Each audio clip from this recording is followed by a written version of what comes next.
First Nations people hold deep respect for the buffalo, which provided for the needs of the people.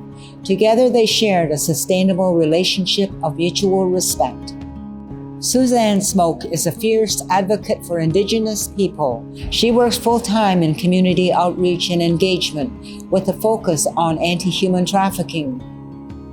My most rewarding part of my work, I guess, being a strong Indigenous woman for my daughter Cedar. Oga Magisha Kokwe is her spirit name.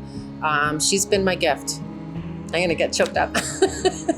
She's my gift, and I wanted her to know what it's like to be a strong Indigenous, resilient woman. We are sacred, we have a womb, we have a right to be here. And we lead our communities with that water in mind and protecting the water. You know, Cedar was born in water, I carried her in water. And I've told her and many other women we are magnificent because we're the only doorway that brings that new life to the earth. And so we're sacred beings and we need to be honored as such. We can't have reconciliation without truth. And I think that it's a buzzword right now, but I think we have to have more action. And I think for Indigenous people, we've done nothing wrong.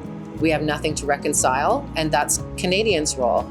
And, you know, when I look at my beautiful daughter and I think that she's 12 times more likely to become a victim of violence than any other race of women in my country and our sovereign territory, then that tells me that there's a huge problem. So if we don't acknowledge the truth in that, then we can't reconcile it. I think that Canadians have to hit reset on what they've been taught about who we are. It's really uncomfortable for people to talk about it, but we as Indigenous people have lived it for 500 years in our own territory.